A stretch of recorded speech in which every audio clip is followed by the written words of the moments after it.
En el corazón del medio oeste americano, donde el invierno parece no terminar nunca y el silencio pesa más que la nieve, existe un pueblo llamado Plainfield. Allí las casas se alinean como ataúdes vacíos y los rostros de sus habitantes parecen tallados por el viento y la resignación. En ese rincón olvidado nació Edward Theodore Gain el 27 de agosto de 1906. Su historia no es solo la de un asesino, sino la de un niño que creció rodeado de sombras, que amó demasiado y que confundió el amor con la muerte. Su nombre se transformaría en leyenda, inspiraría películas, libros y pesadillas. Pero detrás de la monstruosidad había un ser humano, uno que nunca aprendió a vivir sin su madre. Hoy contaremos su historia, no con morbo, sino con la quietud del miedo que no grita. Porque el verdadero terror no está en la sangre, sino en el silencio que queda después. La infancia. George Gain era un hombre roto por el alcohol, sin rumbo ni esperanza. Augusta, su esposa, era todo lo contrario, una mujer fanáticamente religiosa, convencida de que el mundo estaba podrido por el pecado y que las mujeres eran su raíz. De esa unión nació Ed, un niño que jamás tuvo permiso de serlo. Augusta lo crió en un ambiente de castigo y devoción. Cada día, entre rezos y gritos, le repetía que el deseo era una enfermedad, que las mujeres eran trampas del demonio, que solo ella, su madre, representaba la pureza.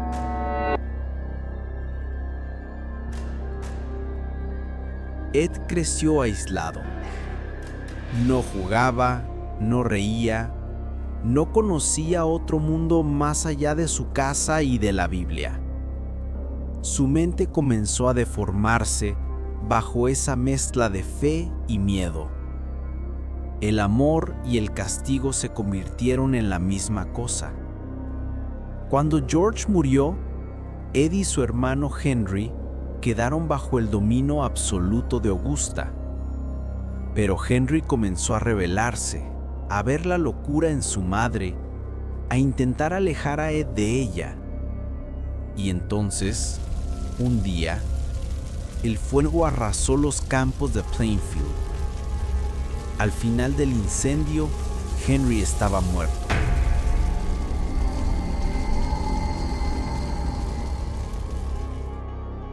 Golpes en la cabeza, circunstancias extrañas, pero Ed solo dijo, no sé cómo pasó.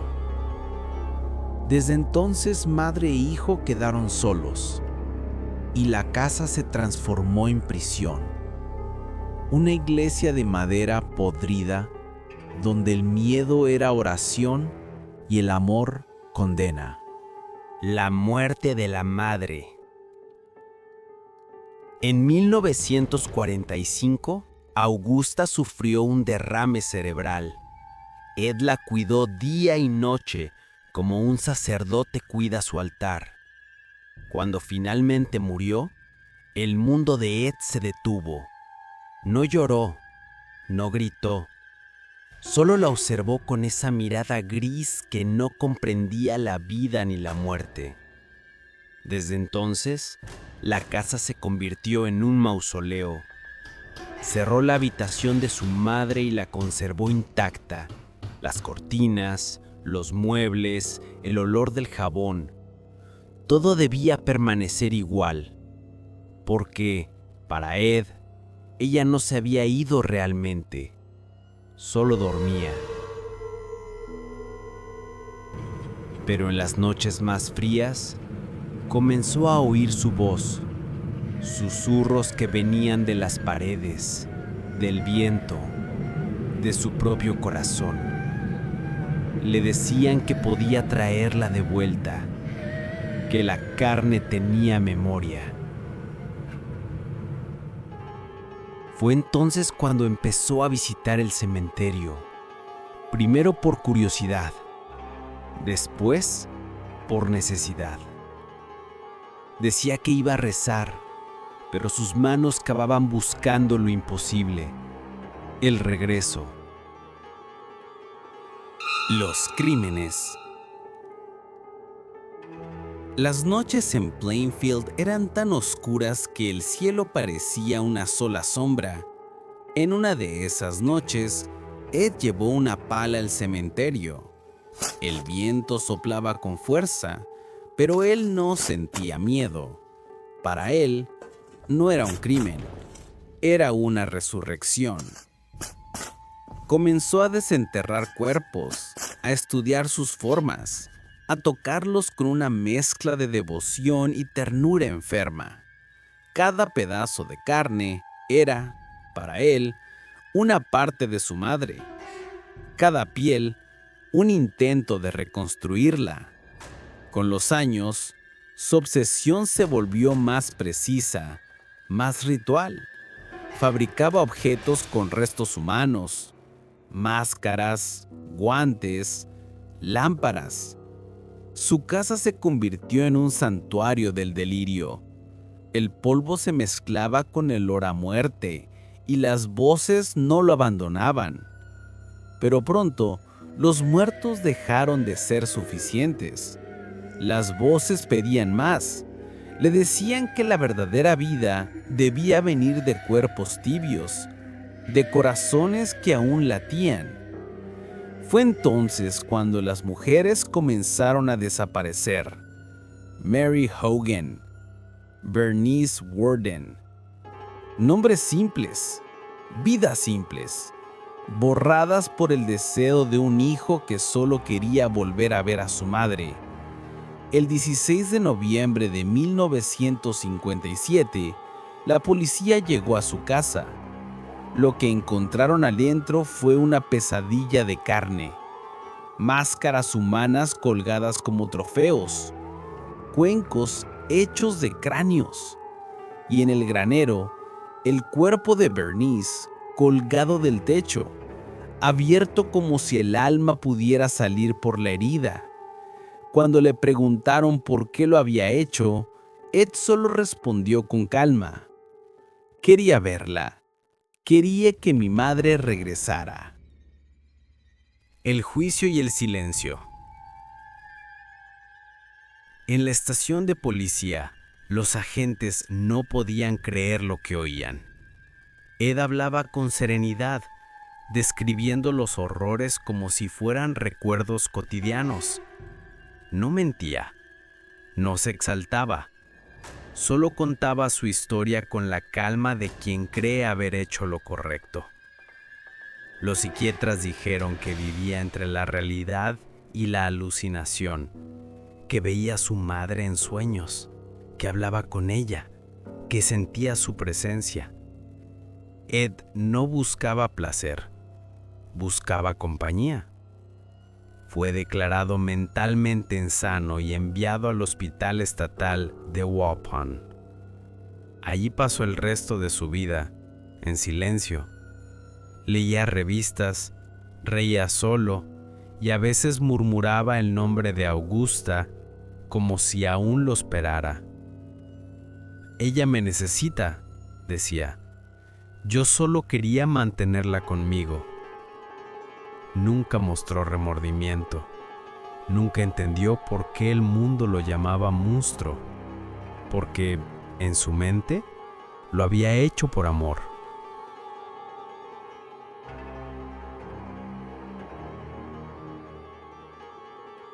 Décadas después, todavía hay algo inquietante en el nombre de Ed Gein. No es solo el horror de lo que hizo, sino el eco de lo que revela. Porque Gein es más que un asesino o un profanador de tumbas. Es el retrato del abismo humano, de la soledad que se pudre, del amor que enloquece, del deseo de retener lo que ya se ha ido. Entre líneas, el verdadero miedo no está en las máscaras de piel ni en las lámparas hechas de huesos. Está en la mente que las creó, en la mente que intentó convertir la muerte en consuelo. Cuando miramos a Ed, vemos a un hombre dividido. Mitad hijo devoto, mitad sombra. Un hombre que creía que el pecado podía ser santificado si se hacía por amor. Y quizás eso sea lo más aterrador, que su horror haya nacido del mismo sentimiento que todos conocemos. Los psiquiatras escribieron largos informes, llenos de términos clínicos, pero ninguno logró explicar qué lo movía con palabras simples, porque lo que lo movía no era una enfermedad, sino una ausencia. La ausencia de la única persona que le dio sentido. La ausencia que para él solo podía ser curada reconstruyendo el cuerpo de aquello que amaba. Y al mirar más de cerca, se revela algo aún más cruel. La historia de Ed Gein también es la historia de un fallo colectivo, de un pueblo que lo vio solo durante décadas y pensó que la soledad no mata, de un mundo que mira al diferente y aparta la vista, hasta que el silencio se convierte en un arma. Fue el monstruo que Plainfield creó, no con intención, sino con indiferencia. Hoy, en las aulas de criminología, Ed es un caso de estudio. En las pantallas es un arquetipo, pero en las sombras de la memoria americana es un espejo. Porque el mal, contrariamente a lo que se imagina, rara vez grita. A veces, solo susurra, con el tono familiar de una voz que alguna vez amamos. La casa eterna. La casa de los Gein fue destruida hace mucho, pero nunca desapareció del todo. En el lugar donde estaba, la hierba crece de forma desigual. Dicen que la tierra se niega a olvidar. Algunos vecinos antiguos juran que, en las noches de niebla, aún se puede oír el crujir de una puerta. Otros hablan de luces lejanas, como si la lámpara temblara en medio de la oscuridad. Pero quizá lo que se oye no venga de la tierra, tal vez venga de la propia memoria humana, porque el horror, cuando toca lo real, no muere, se repite.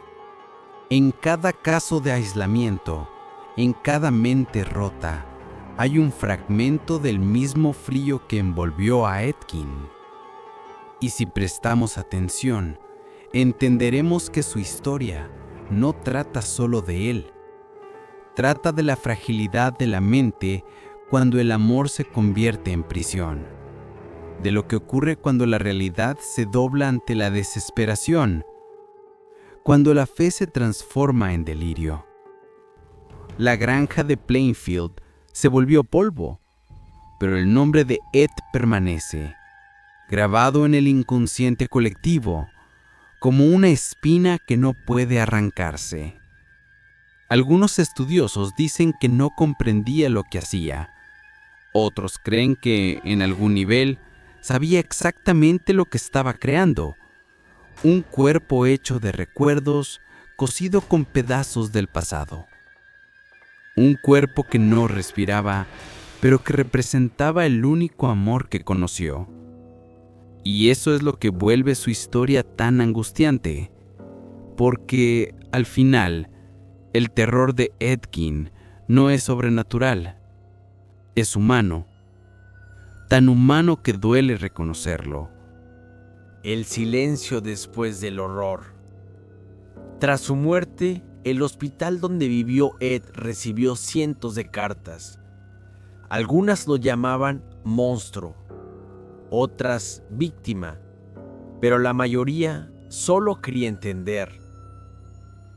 Los empleados recuerdan a un hombre educado, tímido, casi dócil, alguien que pedía disculpas cuando tropezaba con alguien, que leía periódicos viejos y disfrutaba de chistes simples. Un hombre que hablaba de su madre como si aún estuviera viva. Esa contradicción es lo que hace que su nombre siga resonando tanto tiempo después. El contraste entre la imagen de un hombre común y la oscuridad que habitaba dentro de él.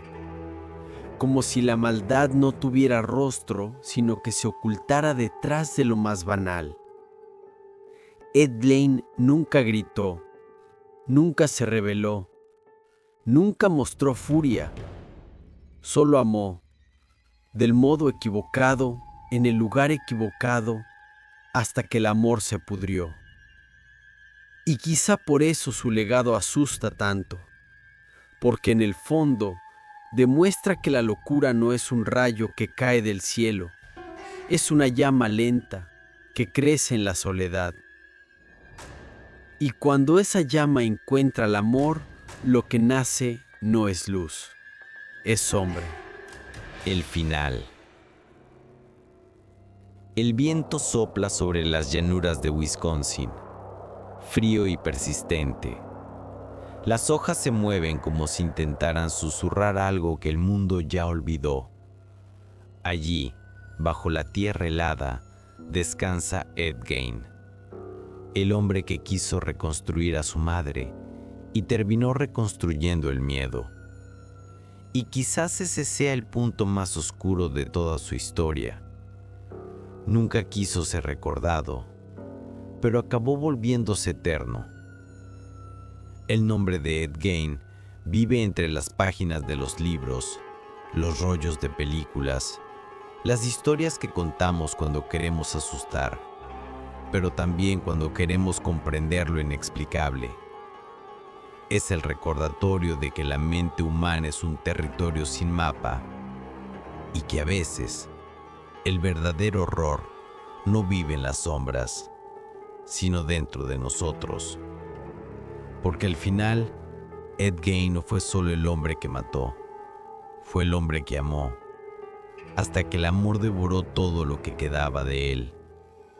Y por eso cuando el silencio cae sobre Plainfield, aún se siente como si alguien estuviera allí, observando desde una ventana que ya no existe.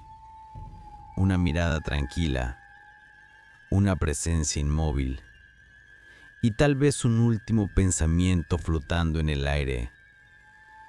Mamá, lo logré. Y así termina la historia de Ed Gein, el hombre que confundió el amor con la posesión, la fe con la locura, y se convirtió en un símbolo eterno del horror humano. Su casa se redujo a cenizas, pero su sombra aún respira entre los árboles de Plainfield.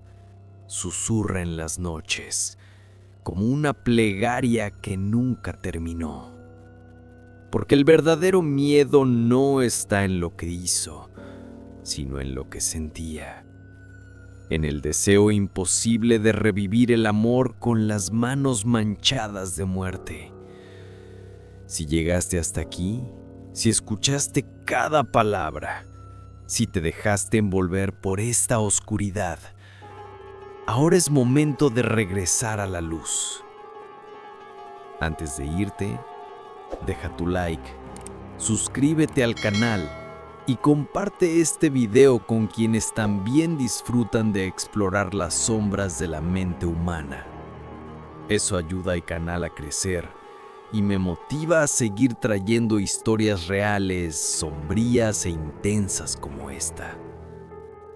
Y recuerda, la próxima historia podría estar más cerca de lo que imaginas. Nos vemos en el próximo caso. Buenas noches. Y cuida bien lo que habita dentro de tu cabeza.